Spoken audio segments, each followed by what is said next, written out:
Shalom, muita paz, muita luz, na luz da verdade do real Messias Manuel Abidrushim, autor da mensagem do Graal, na luz da verdade, obra em 3 volumes. Oremos.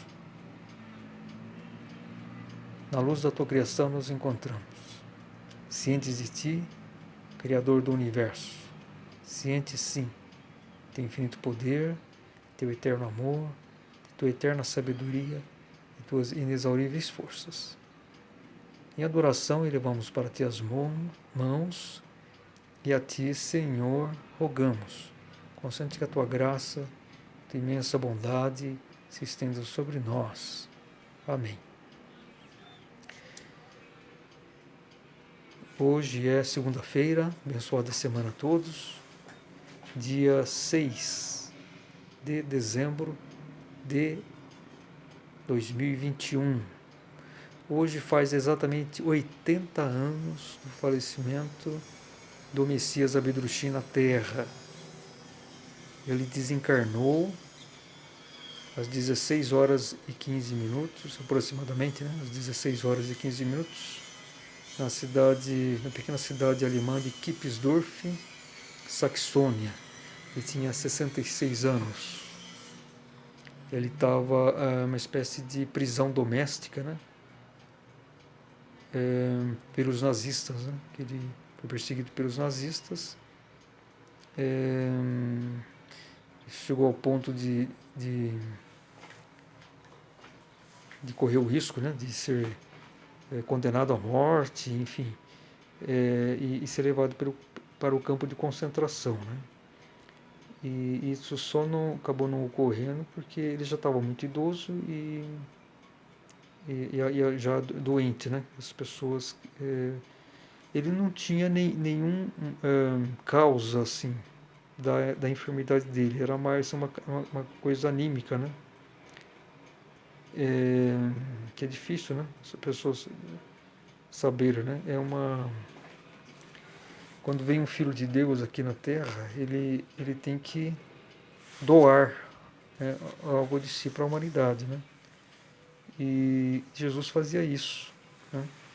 Então, apesar da violência que ele sofreu, né, das autoridades, né, dos judias, enfim, romanas, ele sempre estava, né, doando algo de si, com os seus milagres, com a sua palavra, né? Então estava havendo uma espécie de troca. E o Messias Abidrushim, o Espírito da Verdade, ele não pôde fazer isso após o Variados Convocados, enfim, a prisão, né, dele pelos nazistas, né, e na sua propriedade de Vomperberg, no Tirol, em 12 de março de 1938. Mas, enfim, então a energia que ele tem, a radiação, vamos dizer assim, ele tinha que ser recepcionada pelos seres humanos, pelos espíritos humanos, né? Sempre a criação funciona dar e receber. Então é uma energia muito forte, né? E então quando ela fica retida no organismo, vamos dizer assim, né? Ela própria ela fica sem utilidade, né? Então isso animicamente, espiritualmente enfraquece, né? Um corpo, né? Invólucro material, físico, né? Então esse pode-se dizer que foi a principal causa do falecimento, um tanto prematuro, né? Que ele era para ter vivido muito mais anos aqui na Terra. E além das suas decepções e, enfim, seus castigos, né? Físicos também, né? Que ele teve, né? Privações, passou 6 meses, né? Essa última vez, né? Ele, anteriormente também foi preso. Ele tinha uma gráfica em Munique, onde ele publicava sua mensagem, seus livros.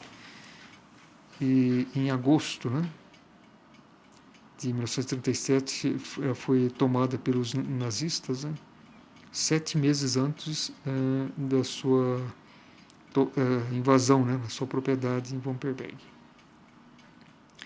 E em 1936, me parece 36, ele também foi preso por uma questão de divisas que na verdade foi uma imprudência de um dos mais importantes adeptos, né? Que ele tinha, né? Ele era um cavaleiro do grau, tinha um grau de cavaleiro do grau, cavaleiro branco. Então ele era alemão e houve uma questão de crime de divisas, né? Ele acabou trazendo dinheiro, né, da Alemanha, acho que sem passar pela alfândega ou algo assim, então se tornou uma espécie de crime de divisas, né? Que na verdade não tinha nada a ver com. Não foi o senhor Manuel Bedruchin que fez isso, mas foi esse seu autoconvocado, né? Mas ele como ele era o proprietário da, da colônia do Graal, caiu nas costas dele, né? Então ele ficou 99 dias preso também, né? Isso pelas autoridades nazistas que também já estavam lá, né? Então eles queriam levá-lo para a Alemanha, mas aí ele resistiu, disse não, estou aqui na Áustria, tem que responder para as autoridades austríacas. Então ele acabou ficando na Áustria, mas ele passou por essa questão também, né? De inocentemente ter sido preso, né? Ele também ele dizia que eu e meu irmão Jesus, eu sofro tanto quanto meu irmão Jesus. Ele falou isso para um convocado, Joseph Wagner. Esse convocado escreveu um livro chamado Meu Caminho para a Mensagem Sagrada e para o Senhor até ele deixar esta terra. Ele conta muitos episódios, né? Porque ele viveu os 10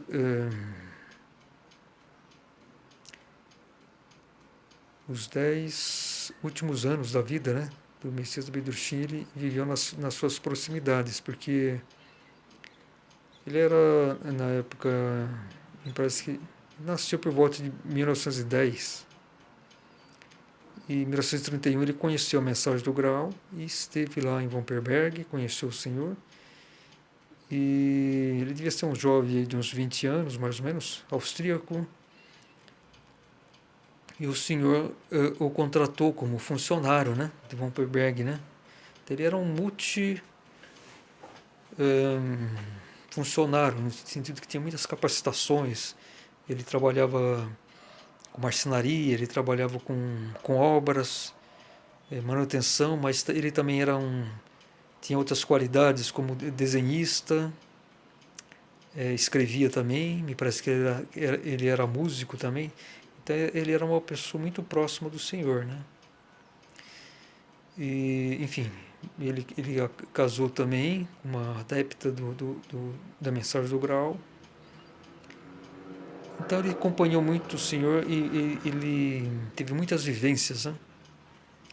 Muitas informações que ele pôde ver toda a trajetória como ninguém, né? Porque ele era uma pessoa muito, esse convocado era uma pessoa muito sensível, né? Amava muito o Senhor, né? E isso o aproximou muito, né? Era um exemplo de fidelidade, né? De um convocado fiel. Então muitas informações existem nesse livro, né? Da trajetória do Messias Bedruchin aqui na Terra. Então é isso. Hoje é dia 6 de dezembro, completando 80 anos do falecimento do Messias Bedruchin aqui na Terra, o Espírito da Verdade, né? E, pois é o que o humanidade perdeu, né? Perdeu essa oportunidade de reconhecer ele em vida. Mas ele acabou deixando sua obra, sua mensagem do Graal, que é fundamental para a nossa salvação espiritual, espiritualização, né? Sem crença cega, os devidos fatos, todos os esclarecimentos. Ele é aquele que Jesus dizia, né? Que eu ainda teria muito o que dizer-vos, mas vós não tem capacidade, né, para me compreender. Então não posso. Jesus se frustrava muito, né, com seus discípulos, né, com seus adeptos. Mas ele dizia: quando vier aquele, né, que foi prometido, ele vos esclarecerá toda a criação e vos fará chegar a hora, né? Era o Espírito da Verdade, era o Filho do Homem, era o Consolador, né?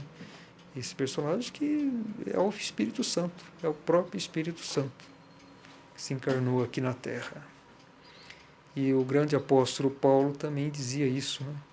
Nosso saber é limitado, mas quando vier aquele que tudo sabe, né? Aquele enviado de Deus, pois esclarecerá tudo. Então, muito bem, essa é a nossa homenagem, né? Simples e humilde homenagem ao nosso Senhor, Espírito da Verdade, Emmanuel Abidrushim, o Senhor do Juízo Final. E sua obra extraordinária, é a obra mais preciosa que existe na Terra, e que infelizmente ainda é muito desconhecida, né? Rejeitada, né? Por isso que eu penso também nesse projeto da igreja, a ideia, né? Igreja Cristã Universal do Santo Graal na luz da verdade, né? Que é um modo de vivenciar e divulgar essa mensagem, né? Com devoções do Graal, enfim, leituras e também interpretações, né? Da mensagem, né? Então eu penso que esse é o que está precisando. Precisamos nos inspirar no grande apóstolo Paulo, né? Sua coragem, sua sabedoria, sua determinação, né? Então ele é um exemplo para nós que precisamos nos inspirar. E é isso creio que é isso que está faltando hoje para a divulgação da mensagem do Graal, né? Essa difusão, né, no mundo, né? Embora temos toda a modernidade, né, internet, falta esse tipo de iniciativa. Bom, eu no vídeo anterior eu comentei também sobre a mensagem sobre o livro do Juízo Final, né, que é de uma discípula, Oséias Gonçalves, do Messias Abidrushim. Então, justamente no capítulo A Bíblia, capítulo 8, a Bíblia tem um subtítulo aqui, O Filho do Homem. Então, vamos ler pelo menos um pouco. São uma página e meia, né? Eu vou procurar ler todo esse capítulo para nós entendermos um pouco quem é o Filho do Homem, na verdade, né? Que não é apenas indiretamente Jesus Cristo, né? Porque é a Trindade, né? Deus Pai, Deus Filho, Jesus Cristo e Deus Espírito Santo, que é Emmanuel, Filho do Homem, né? O Filho do Homem. Temos que voltar agora, mais uma vez, para a Bíblia, isto é, para as palavras de Cristo que dizem respeito ao Filho do Homem. Por diversas vezes Jesus mencionou perante seus discípulos a vinda do Filho do Homem. Não obstante os textos da Bíblia que tratam disso serem torcidos, deduz-se daí nitidamente que as palavras de Jesus se referiam a uma outra pessoa e não a si próprio. Contudo, também no caso da anunciação do Filho do Homem por Jesus, interpretações teológicas foram antepostas à verdade. No Evangelho de Marcos podemos ler: porque, se nesta geração adúltera e pecadora, sem envergonhar alguém de mim e das minhas palavras, também o Filho do Homem se envergonhará dele, quando vier na glória de seu Pai, acompanhado dos santos anjos. E mais adiante Marcos diz em outro capítulo: E se então vos disser alguém, reparai, aqui está o Cristo, ou ei-lo acolá está, não lhe deis crédito, porque se levantarão falsos cristos e falsos profetas, que farão prodígios e portentos para enganarem, se possível, fora até os próprios escolhidos. Estai vós, pois, de sobreaviso. Olhai que eu vos preveni de tudo. Mas naqueles dias, depois daquela tribulação, o sol se escurecerá e a lua não dará o seu resplendor, e cairão as estrelas do céu. E então verão o Filho do Homem, que virá sobre as nuvens, com grande poder e majestade. Também o texto do Evangelho de João contém indicações referentes ao Filho do Homem. Em verdade vos digo, que vem a hora, e agora é, em que os mortos ouvirão a voz do Filho de Deus, e os que a ouvirem viverão. Ele deu o poder de exercitar o juízo, porque é Filho do Homem. Não vos maravilheis disso, porque vem a hora em que todos os que se acham nos sepulcros ouvirão a voz do Filho de Deus. No texto de João consta nitidamente que aqueles que interpretavam os manuscritos,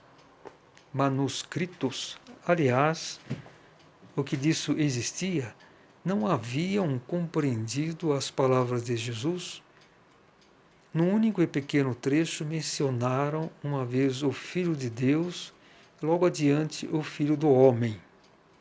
Percebe-se que os interpretadores eram inseguros, pois do contrário não teriam acrescentado as palavras "e agora é", com referência ao juízo. Com tal adjunção, fica a impressão de que Jesus, já naquele tempo, teria realizado o juízo. Mesmo aquele que fez a tradução para o português alterou algo no mesmo trecho do Evangelho de João, pois no texto original diz: Pois virá a hora na qual ouvirão sua voz todos os que estão nos túmulos. Na tradução da Barça, 1964, está escrito: em que todos os que se acham nos sepulcros ouvirão a voz do Filho de Deus. Quem traduziu supôs que o próprio Cristo manteria o juízo, acrescentando, por conseguinte, ouvirão a voz do Filho de Deus. No texto original se deduz, pois, que os mortos nos sepulcros ouvirão a voz do Filho do Homem, ao passo que na tradução portuguesa consta que ouvirão a voz do Filho de Deus. Então está aí essa confusão entre Filho de Deus e Filho do Homem, que são dois personagens diferentes.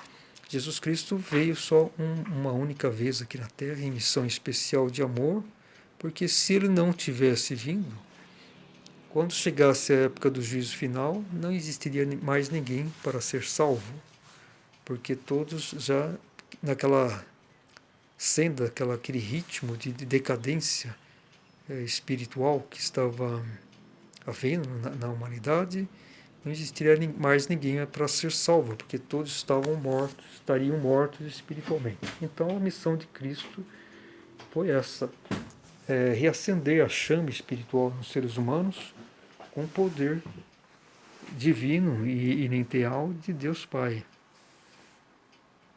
para que quando então o Filho do Homem viesse aqui na Terra para o juízo, ele pudesse ainda, com a sua palavra, salvar ainda muitos. O Filho do Homem, que é Emmanuel, o Espírito Santo, ele também é um filho de Deus. Deus tem dois filhos, Jesus Cristo e Emmanuel. Porém, ele ele é ligado à humanidade, porque enquanto o reino de Jesus Cristo é o reino divino, que Deus destinou para isso, o reino de Emmanuel, Espírito Santo, é a criação espiritual. O, por isso, Emmanuel, Espírito Santo, ele foi enviado para, vamos supor, as fronteiras, os limites do reino divino, para de lá ele fazer a sua conexão e a sua obra, que é a criação espiritual.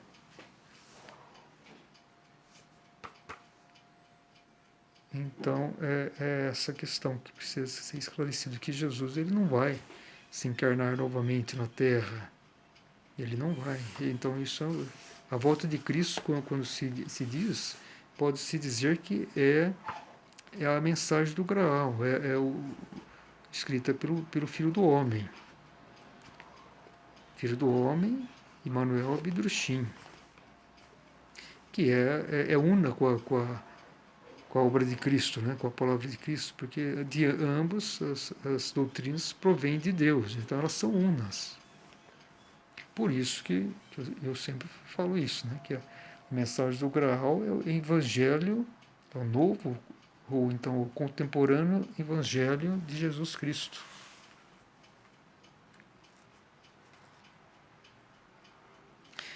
Então, está aqui o esclarecimento aqui de Rosélios von Sass, no livro do Juízo Final. Então é fundamental, né, esses esclarecimentos que está nessa obra, né? Como muitos outros, né? No vídeo anterior eu falei sobre o culto de Maria, né? Que foi um dos absurdos, né? Porque Maria ela foi um simples ser humano como qualquer um de nós. Ela recebeu uma missão, né? Então ela pensou, ela era da mesma espécie espiritual nossa. A única coisa que eu acredito que ela era um ser criado, né? Ou então já era um espírito desenvolvido que já tinha se iluminado, né? Então penso que era uma pessoa convocada e recebeu a missão de gerar o corpo terreno de Cristo. Mas o corpo terreno de Cristo veio geração da mesma forma que qualquer um de nós, né? Através de uma relação sexual. E no caso foi um relacionamento que Maria teve com um romano, foi um centurião romano. Ele chamava-se Creolus. Esse romance, enfim, a verdadeira história de Maria, está no livro Jesus, o Amor de Deus, que também é editado pela Ordem do Graal na Terra. E bem como também Os Apóstolos de Jesus, que esclarece muito a verdadeira história, né, de Jesus, dos seus discípulos, de João Batista, né, da evangelização dos povos, enfim. Então, Jesus, o Amor de Deus, e Os Apóstolos de Jesus, ambos editados pela Ordem do Graal na Terra, www.graal.org.br.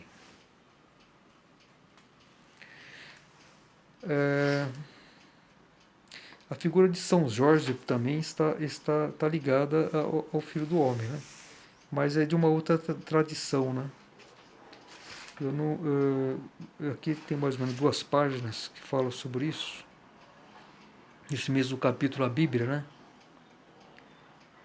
Então, eu vou ler um trecho aqui. São Jorge. Agora, algo ainda sobre os santos, entre aspas, né? Porque o ser humano não é santo, né? A santidade só está em Deus e em seus 2 filhos, Jesus Cristo e Emmanuel. Em especial sobre São Jorge com o dragão. Ninguém sabe de onde esse Jorge veio. Mesmo a Igreja não possui indicações mais concretas sobre ele. De início, presumiu-se que São Jorge tivesse sido martirizado por volta do ano de 303 quando legionário romano. Na Igreja Ortodoxa é festejado como um santo todo especial. Na Igreja Romana, no século XII, o mártir romano Jorge foi transformado em nobre matador do dragão. Desde o ano de 1285, há um alto relevo na Porta São Giorgio, em Florença, representando o lutador com o dragão. O legionário romano e suposto mártir não existiu na realidade. O que houve foi a figura de um homem pondo fora de combate um dragão com uma comprida lança. Os pesquisadores cristãos de religião não sabiam o que fazer com essa figura de culto pagão. Consequentemente, mais tarde, transformaram-na em mártir.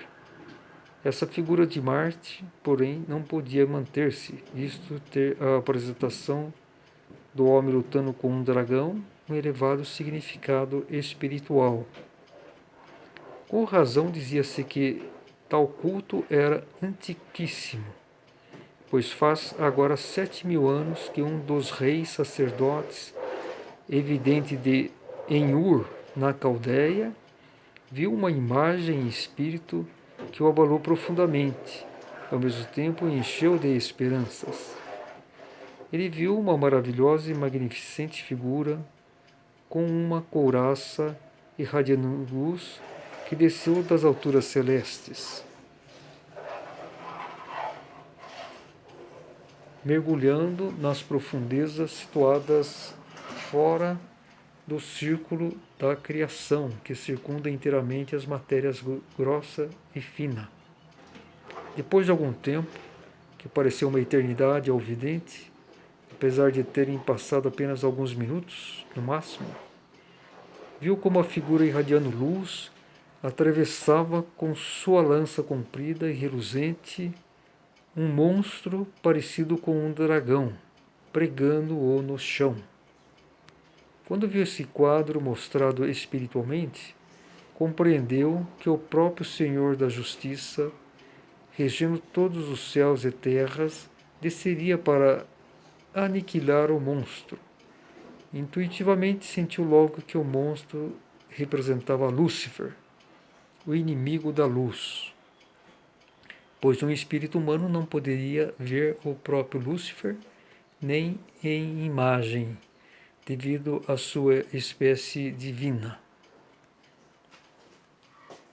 A promessa contida na imagem fez com que o vidente se prostrasse de joelhos, em gratidão, pois, sem poder fazer nada, ele teve que presenciar como, mesmo entre o seu círculo de sacerdotes, exatamente entre os sacerdotes cuja influência era quase ilimitada sobre o povo, de início havia lutado contra as influências negativas, contudo sua força não bastava para afastar o falso e a mentira. Somente aquele poderoso, a quem lhe era permitido ver em espírito, poderia banir o perigoso mal.